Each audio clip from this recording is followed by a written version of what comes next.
Meer as ooit wil ons U loof en prys, omdat U aan 'n kruis gehang het en vir ons verlossing gebring het. Omdat U ons geskep het na U beeld, o Vader, en omdat U, o Heilige Gees, in ons woon en deur ons werk. Meer as ooit wil ons U naam groot maak, waar ons ook al leef, waar ons bestaan, waar ons dink, waar ons praat. Aan U kom alle eer toe. Amen. As 'n mens van iemand bewus raak wat deur 'n moeilike tyd gaan, nou praat ek van myself, iemand wat met 'n uitdaging te doen het, iemand wat dalk in 'n nuwe fase van hulle lewe is, en daar's nog 'n aanpassing, groeipyne, dan het ek 'n lysie, ek skryf hierdie goed neer, om nie in die aand laat, iets uit te laat nie. En ek ondervind op hierdie stadium is dit nogal 'n langer lysie. Baie mense wat voorbereiding nodig het.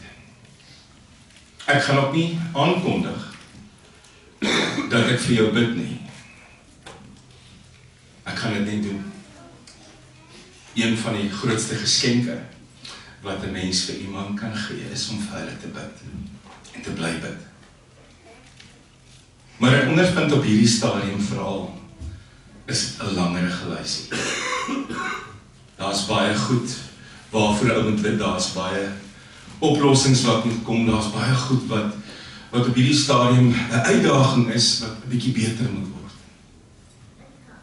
En oralste waar ou gaan, praat en werk 'n ou ook met hoop. Ook in ons toekoms as gemeente, waar ons 'n nuwe lokaal moet kry, waar ons aanbid. Dis ook 'n uitdaging. Maar ons kom daar. En dit het nogal gegaan, en ek gaan net verduidelik hoekom Romeine 'n uitdagende boek is. En ek het gegaan en gekyk waar Paulus oral oor hoop gepraat het, in Romeine. En daar's 'n rede hoekom hy baie in Romeine oor hoop praat. Baie meer as in sy ander briewe.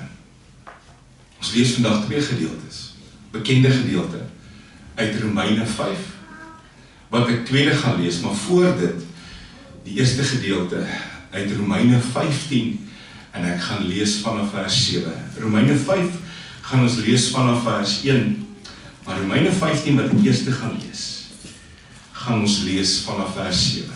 In my Bybel, op bladsy 189 van die Nuwe Testament 2020 vertaling. Romeine 15, die opskrif, aanvaarding van mekaar. 7, daarom aanvaar mekaar soos Christus julle ook aanvaar het, tot eer van God. Ek sê vir julle dat Christus 'n dienaar van die besnedenis geword het, terwille van die waarheid van God, sodat hy die beloftes aan die vaders kon bevestig en die nasies God oor sy ontferming kan verheerlik, soos daar geskryf staan. Daarom sal ek U loof onder die nasies, en tot eer van U naam sal ek 'n lofpsalm sing. En daar staan ook, wees bly nasies saam met sy volk, en weer loof die Here alle nasies, en prys hom alle volke. En Jesaja sê op sy beurt, daar sal 'n loot van Isaai kom, en hy sal opstaan om oor die nasies te regeer, en op hom sal die nasies hoop. Mag die God van hoop julle deur julle geloof met alle blydskap en vrede vervul, sodat julle hoop oorvloedig kan word deur die krag van die Heilige Gees. Saam met dit, die bekende gedeelte uit Romeine 5, ek lees vanaf vers 1, bladsy 180. Omdat ons dan nou op grond van geloof regverdig is, het ons vrede by God deur ons Here Jesus Christus. Deur hom het ons in geloof ook toegang verkry tot hierdie genade, waarin ons vasstaan. En ons beroem ons op die hoop om deel te kan hê aan die heerlikheid van God. Maar dis nie al nie. Ons beroem ons ook op ons verdrukking, Omdat ons weet verdrukking bewerkstellig volharding, en volharding lei tot betroubaarheid, en betroubaarheid tot hoop. En die hoop is skaam nie. Want God se liefde is in ons harte uitgestort deur die Heilige Gees wat aan ons gegee is. Ek lees net tot hier vandag. Ons saam met jou rustig raak, terwyl ons so sit, kom ons sluit ons oor en sonder aankondiging die oomblik as ek gesê het amen, dan bely ons geloof met lied 169, heilig, heilig, heilig. Maar voordat ons dit doen, terwyl ons so sit, kom ons sluit ons oor.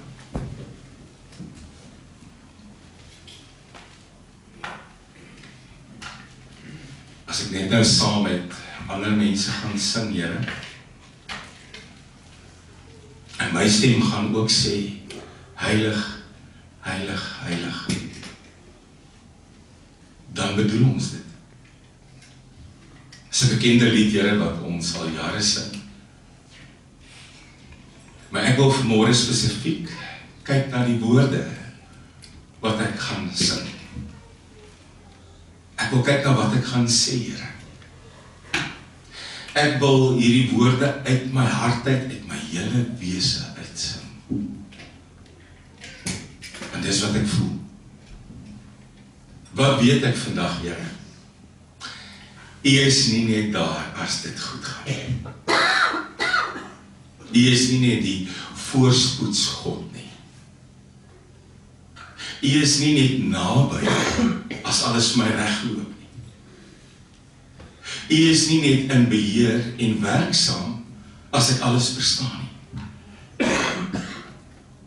U is juis daar as dit stormagtig raak. En U is juis daar, Here, as my lewe nou 'n uitdaging is. En U is juis daar as my maatskappy verweek werk en die moeilikheid is. En U is juis daar as ek my werk verloor. En U is juis daar as ek gediagnoseer word en siek is. En U is juis daar as ek eensaam en alleen is.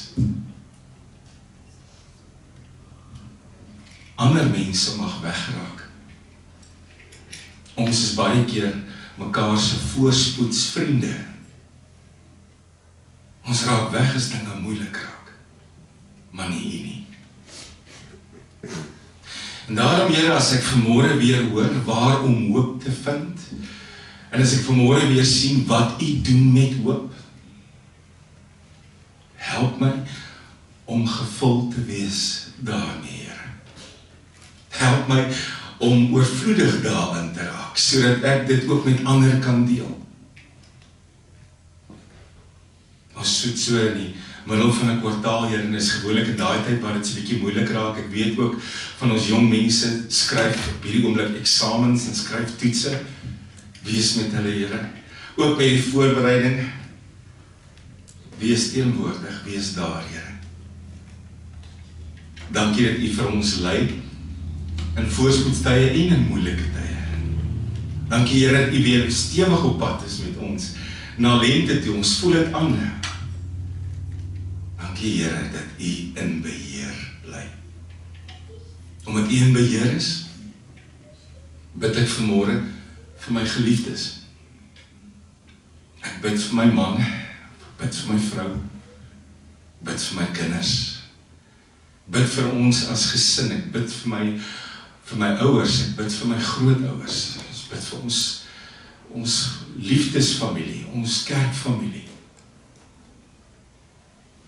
Dankie, Here, dat U ons harte ken en dat U met ons werk. Dankie vir gebede wat beantwoord word. Dankie, Here, vir werksaansoeke wat suksesvol is. Dankie, Here, vir behandeling wat werk. Dankie, Here, vir 'n hand wat uitgesteek word na 'n eensame mens. Aan U behoort die koninkryk en die krag en die heerlikheid tot in ewigheid. Amen. Praat jy met baie mense om jou, nie net met gelowiges nie, maar ook met ouens in die algemeen, selfs die ouens wat nie glo nie. So baie mense vir jou sê, daar's een ding waarmee nogal almal sukkel. Praat jy met gelowiges, sukkel hulle met dieselfde ding. Die ding waarmee hulle sukkel, is een van die 9 vrug van die Gees.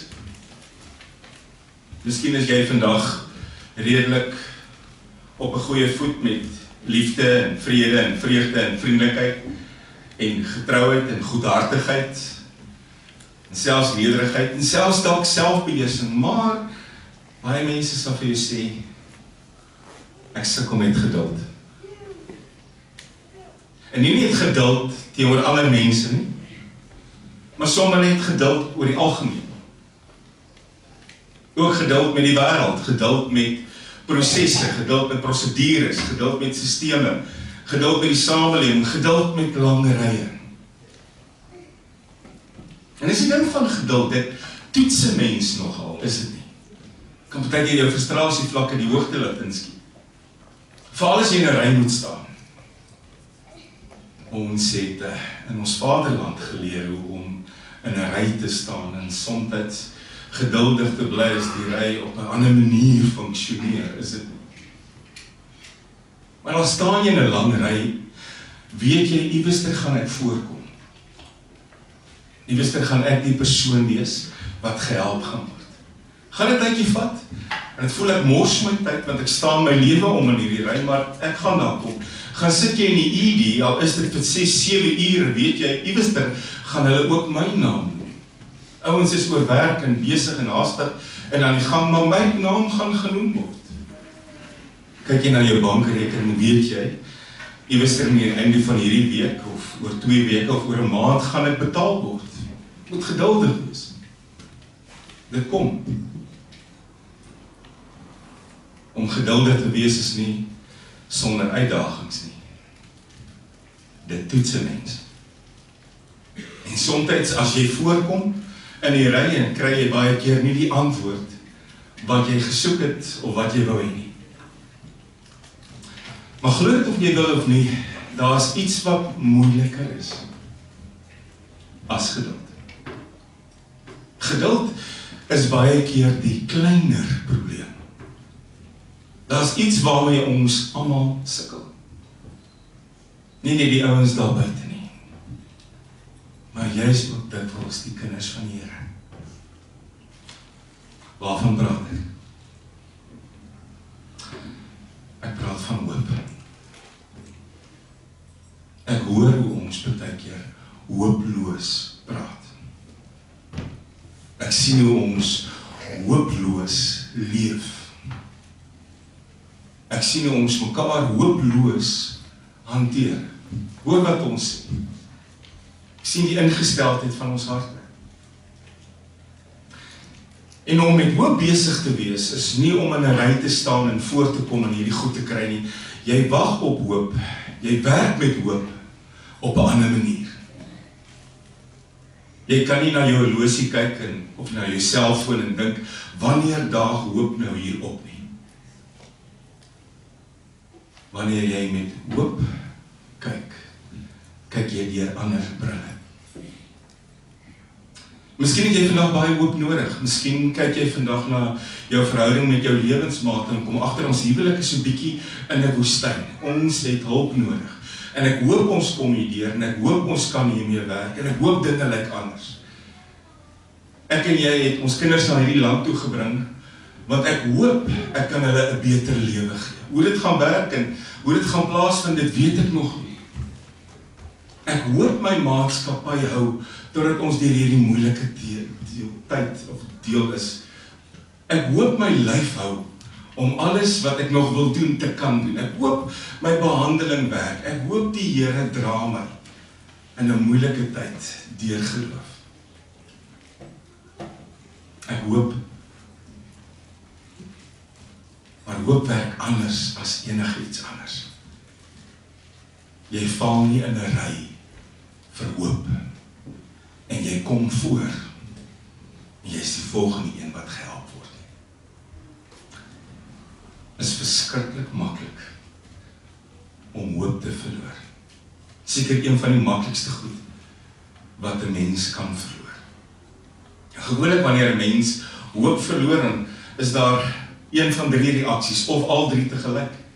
Iemand wat hoop verloor het, is baie keer baie kwaad, baie ontsteld, baie seer. Wonder nie oor die onregverdigheid van die wêreld. Is sommer kwaad vir almal en alles om hom. Iemand wat hoop verloor het, is baie keer lewensmoeg. Kom, gaan ek nog aan. Laat Gods water maar oor Gods akker loop.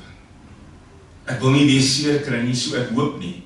Ek wil nie weer hê my moed moet gebreek word nie. So, die teenoorgestelde van hoop sê hulle partykeer is wees realisties. Dinge gaan nie uitwerk nie, dinge gaan jou seermaak. Iemand wat hoop verloor het, word dikwels rondgeslinger soos 'n golf op die see, koersloos, lusteloos. Wat help het om te hoop? Angstig. Praat ons dikwels oor hoop? Raak ons woorde min? En nou praat ek ook van myself. Partykeer sit ek voor hierdie persoon wat seer het, wat angstig is, wat lewensmoeg is, en ek wonder, wat sê ek? Wat kan ek vir jou sê? Watter woorde kan ek vir jou gee wat jou ingesteldheid gaan verander? Partykeer voel dit soos leeuwoorde. Partykeer voel dit soos 'n blik waarop jy slaan. Daar's klanke, maar dit beteken niks. Het ek 'n ding agtergekom as ons oor hoop praat. Praat ons baie keer in terme van prentjies. Moenie bekommerd wees nie, sê ons. Daar's 'n liggie aan die einde van die tonnel. Moenie bekommerd wees nie, wees hoopvol, die son sal weer skyn.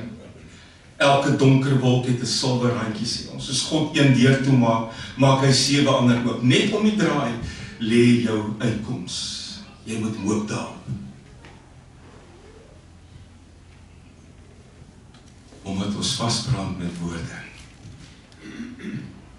teken ons nou maar prentjies. Maar nou kom Paulus, en hy praat so 'n bietjie anders oor hoop.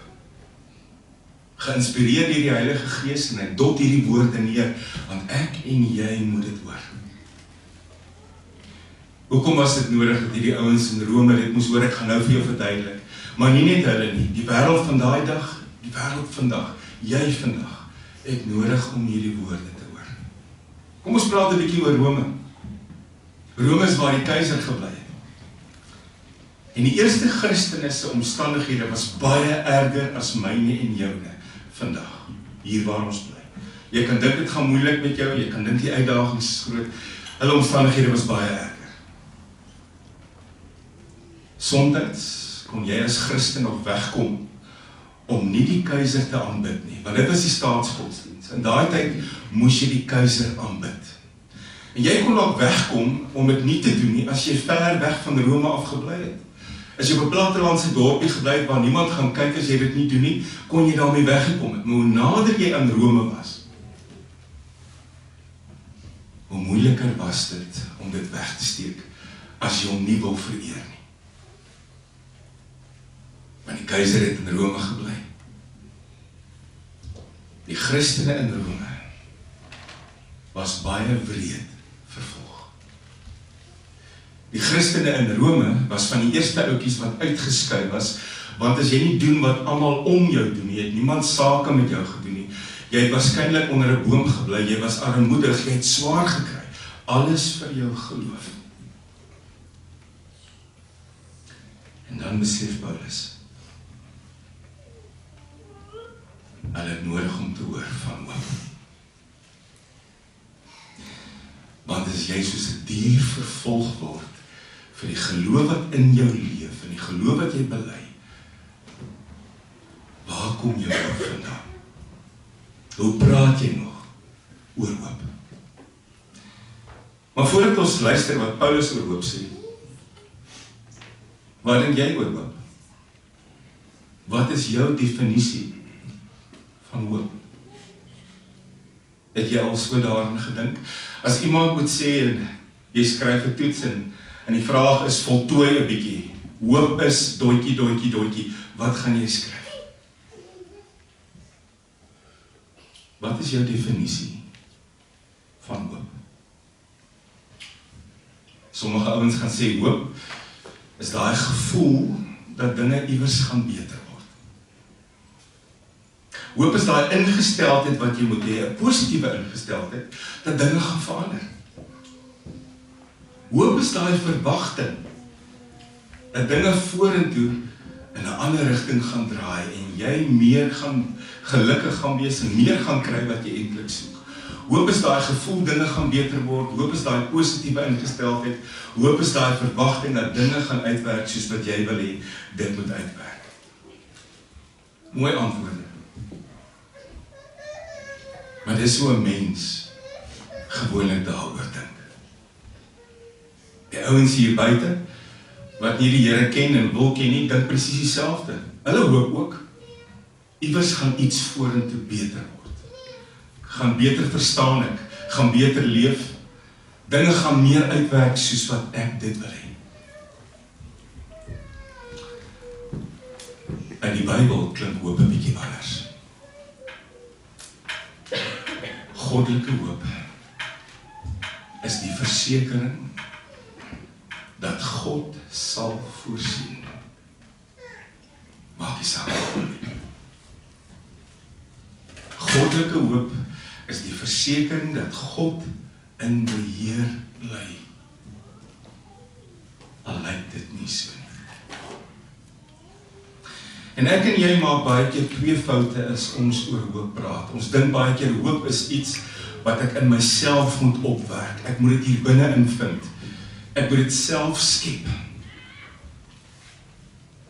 En 'n tweede ding wat ons doen, fout wat ons maak. Ons dink hoop hang af van omstandighede af. Hoop moet op iets lei. En my omstandighede moet beter word. Anders het dit hoop nie gewerk nie. My omstandighede moet verander. Anders is alles te vergeefs. Mense dink soms hoop moet lei tot by 'n punt waar jy alles verstaan en alles reg uitwerk. As een van julle al ooit by so 'n punt was, vertel my asseblief, want ek was nog nooit daar gewees nie. In die wêreld gaan jy nooit by 'n punt kom waar alles jou eenvoudig gaan uitwerk. Daarom kom Paulus, en hy gee die nuwe definisie, Romeine 15, vers 13, een van die belangrikste gedeeltes in die woord van die Here. Wat skryf hy daar? Mag die God van hoop julle deur julle geloof met soveel vreugde en blydskap vervul, dat dit julle hoop oorvloedig maak deur die liefde van die Heilige Gees. Wat skryf Paulus? God is die bron van hoop in jou lewe. En mag hy jou vervul met soveel blydskap en vreugde, dat dit jou hoop oorvloedig maak. Dis die eerste ding wat hy sê. God is die bron van jou hoop. En wat van God afkom, kan net deur hom volgemaak word. Dis die tweede ding wat hy eintlik daarmee sê. Wat van God afkom, kan net deur hom volgemaak word. En dan kyk jy na Romeine 5, en God gebruik vreemde goed om hoop vol te maak. Wat staan daar geskryf in Romeine 5? Jy ken dit goed. Kom, ek gaan lees saam met jou deur. Voordat Paulus praat oor hoop, sê hy twee goed waarvan jy moet weet. Jy moet weet, deur Jesus Christus is daar vrede tussen my en God. En die tweede ding, ek staan in genade vas oor die kruis. En dan sê hy, omdat daar vrede is tussen my en God, en ek in genade vas staan, het ek hoop. Nie net op die toekoms nie, nie net op die heerlikheid wat wag nie, maar ek is ook bly oor swaar kry. Want swaar kry kweek volharding. En volharding kweek egtheid van geloof. En egtheid van geloof kweek hoop. En die hoop beskaam nie. Hoor wat skryf Paulus? God, die bron van hoop, gebruik verskillende maniere om ons hoop vol te kry. En een van die goed wat hy gebruik, is swaar kry. Hoe vreemd dit ook al mag klink. Want swaar kry, kweek volharding. Ek gaan nie lê nie, ek gaan vasstaan. Hier's 'n anker wat my vashou. En volharding kweek egtheid van geloof. In die nuwe vertaling staan daar betroubaarheid. En egtheid van geloof is 'n kweekhuis vir hoop. Jy kweek genoeg hoop vir jouself. Jy kweek genoeg hoop om met ander te deel. Dis 'n vreeslike mooi definisie wat ek raak gelees het. Ware hoop is om God raak te loop op 'n plek waar jy hom nie verwag het nie. Ware hoop is om God raak te loop op 'n plek waar jy nie gedink het hy sal wees nie. Swaar kry, kweek volharding. Volharding kweek egtheid van geloof. Hierdie egtheid van geloof kweek hoop, en die hoop beskaam nie. En dis die volgende aspek. Ek moet so vol word, sê Romeine 15 vers 13, van hierdie hoop, dat dit oorvloedig is. Die woord peresos, dat dit oorloop, dat dit eintlik mors. Peresos kan beteken vol, oorvloedig, morsend. Moet so vol van hierdie hoop wees, dat daar genoeg is om met die persoon langs my te deel, die persoon voor my, die persoon wat deur 'n moeilike tyd gaan. Geesvervul is, moet hoopverspreiders word. En daarom, die God van hierdie hoop, die bron van my hoop, maak my vol vreugde en blydskap. Hy vul my met dankbaarheid. Dis die fondasie van my hoop. En dan kan ek oorloop. Weet jy waar groei hoop? In gemeenskappe waar ons verantwoordelikheid vat vir mekaar. In gemeenskappe waar ek jou nie ken as dit goed gaan met jou nie. In gemeenskappe waar ek my hand kan uitsteek en sê, kom ek help jou 'n bietjie. In Romeine 15 staan daar ook die sterkes moet die swakkes help. Mag die God van hoop julle so vervul met vreugde en blydskap dat julle hoop oorvloedig is deur die werking van die Heilige Gees. Dit wat my volmaak moet uit. Ek moet hierdie hoop versprei amper soos 'n virus. Ek wil vir jou gou iets vertel wat jy dalk nie weet nie. Ons is terug in Rome, so 500 jaar later. In 590 na Christus, lang na Paulus en lang na die eerste gemeente, toe die kerk al sterk was daar 'n jong paus aangestel by die kerk, Paus Gregorius die Eerste. Hy was 50 jaar oud op daardie stadium. En toe tref 'n groot pes vir Rome. En die simptome van die pes, hierdie plaag, was gehoes, maar 'n groot simptoom was wanneer iemand onophoudelik begin nies het. En toe het die paus gesê, die oomblik as jy begin nies, kan nog nie God jou help. En toe het hy die dekreet uitgevaardig dat as jy iemand oornies, moet jy vir hierdie persoon sê, God bless you. Dan is die enigste hoop wat jy dan gehad het. Intussen het die God weggeval, soos in baie plekke. En sy vandag ook hoor, as jy ewester nies, iemand gaan vir jou sê, bless you. Al wil hulle niks met die God te doen nie. Dit is eintlik wonderlik om te weet. Ook dit het ontstaan in die kerk. dit wat hier buite gebruik word, het eintlik gepraat van God as die enigste bron van hoop. Ek is bly ons leef nie in Rome daai tyd nie. Ek het donderdag aan Niese gegaan, soos lang tevore. Die navorsing gedoen oor 'n nies, het jy agtergekom? As jy nies, kan jy tot 100.000 druppels, kieme, versprei, op een slag. 3 meter ver, tot 8 meter kan jou wolkie wees, en wag hiervoor, teen 'n spoed van 160 km/h. Ek was nooit vinnig op skool nie, en dit maak my baie opgewonde om te weet, iets van my kan teen 160 km/h beweeg, al is dit net my kieme. Maar kom ek vertel vir jou, daar is iets wat nog vinniger kan beweeg. Toets dit 'n bietjie. Slegte nuus beweeg vinniger.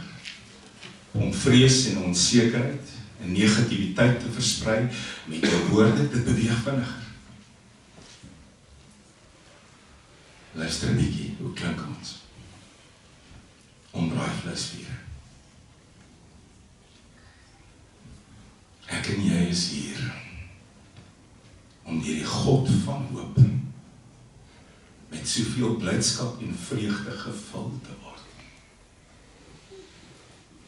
dat ons blydskap oorvloedig is. En dis my laaste gedagte. Ons word deur God op mekaar se paaie geplaas. En soos wat God self swaar kry gebruik om sy hoop te versprei en mense te laat groei, gebruik God jou teenwoordigheid. Moenie dit minag nie. Moet dit nie misloop nie. Mag die God van hoop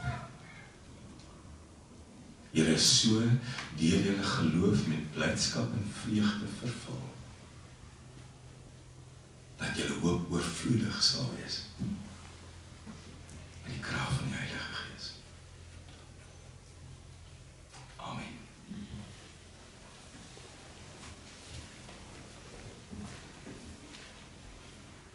Ek is bly, Here, ek hoef nie my eie hoop te wek nie. En ek is bly, Here, my hoop is nie maar net 'n gedagte oor iets wat vorentoe moet mooi loop en reg loop nie. Ek is bly, my hoop kan ook uit swaar kry gebore word. En hy swaar kry, kweek volharding, en hy volharding kweek egtheid van geloof, en daai geloof kweek hoop. Gebruik my, Here, tot die eer van U naam. Al is dit soms net om by iemand te gaan sit, om te luister, om saam met hulle te bid, om vir hulle te bid. Amen. Seën van die Here, en elkeen van julle gaan in vrede. Die genade van ons Here Jesus Christus, die liefde van God ons Vader, en die gemeenskap van die Heilige Gees, sal met elkeen bly wees.